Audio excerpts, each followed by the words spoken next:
Welcome back to another video tutorial brought to you by thevirtualinstructor.com. We're going to be drawing a face in profile or from the side.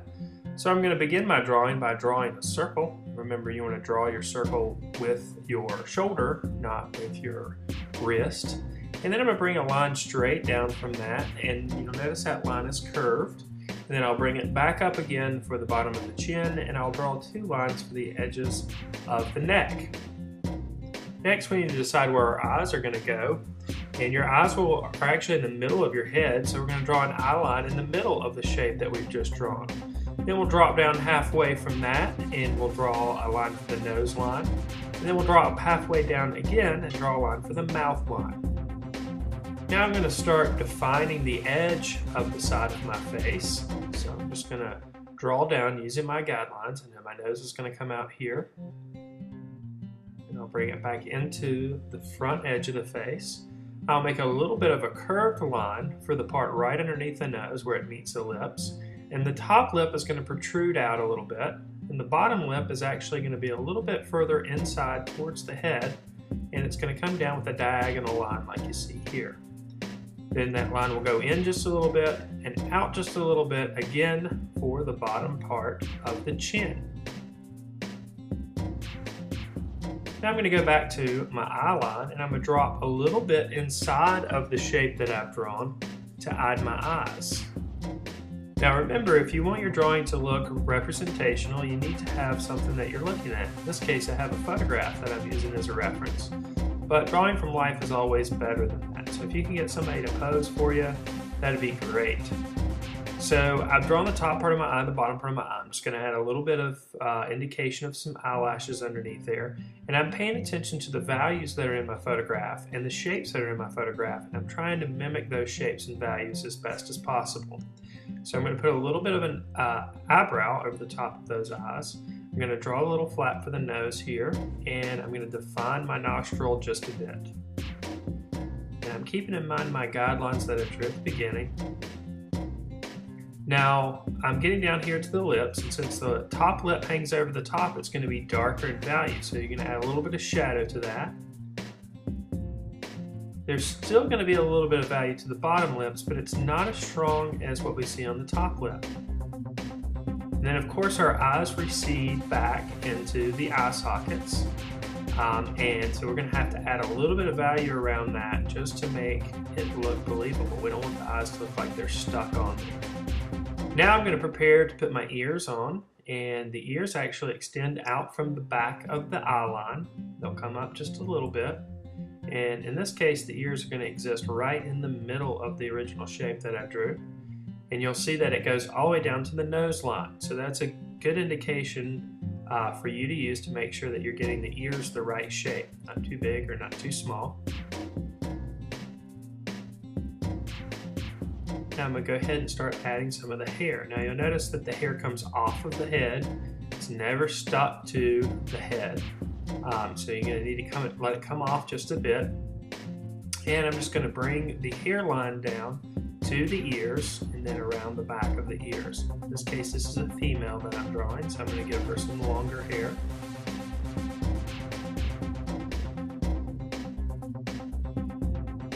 And add a little bit of value on the side of the head to make the head look like it's three-dimensional.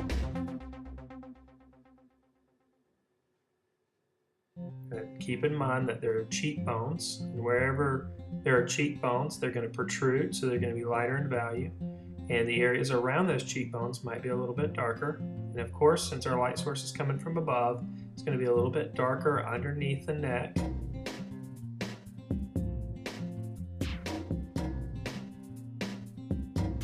Now, depending on your light source, if you have a really strong light source, your contrast between your values, your darks and lights, are going to be extreme. So you're going to have some super darks and some super lights.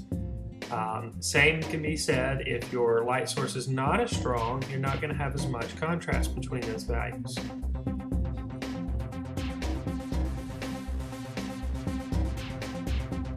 I'm going to kind of work those values all around the face at the same time so I don't get too dark in one area.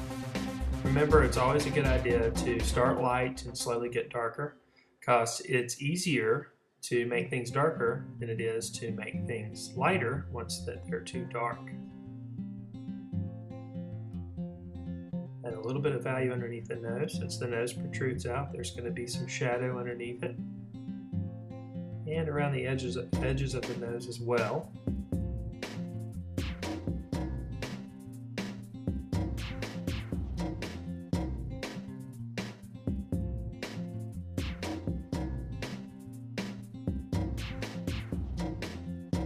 I'll make those eyebrows just a little bit darker so that there's enough contrast for you to see them.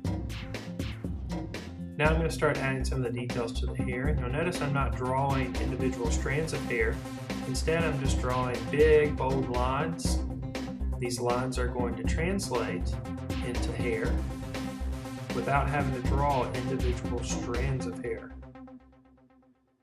And I'll go back into those and add little pockets of value so their hair looks a little bit more realistic. Lighter hair, of course, is going to have a few areas where you have those dark lines, where darker hair is going to have more of those areas. In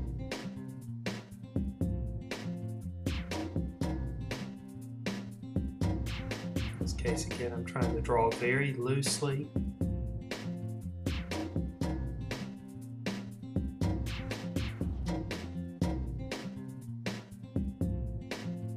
Just trying to get the information about the hair in as quickly as possible, without sacrificing quality in this case.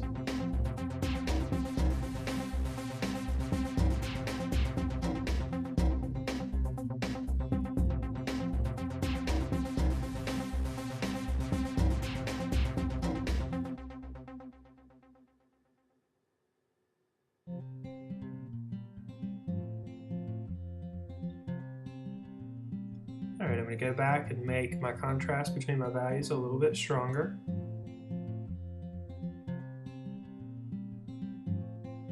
This would be a good indication of where you would need to stop with your value if your light source is not a very strong light source. For this drawing, I'm making a stronger light source, so I'm going to continue to work the values a little bit. And again, I'm going quickly with this drawing, so you might see some lines that happen in the value that I'm putting around the face. If I were to work a little bit slower, I would take my time and make sure that my transitions between value is smooth.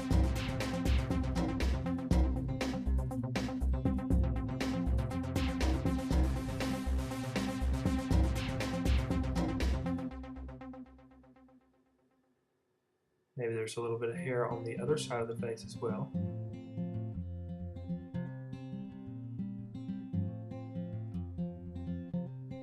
So whenever you're drawing a face from profile, just remember, start with a circle, bring the line down from the circle, and remember it needs to be a curved line.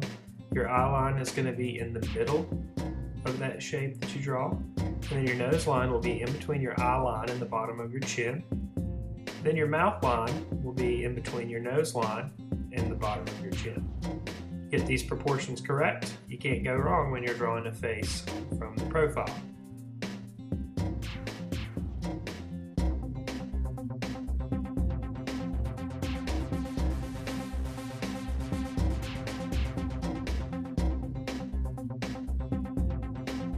So good luck to you. I hope you've enjoyed this video tutorial brought to you by thevirtualinstructor.com.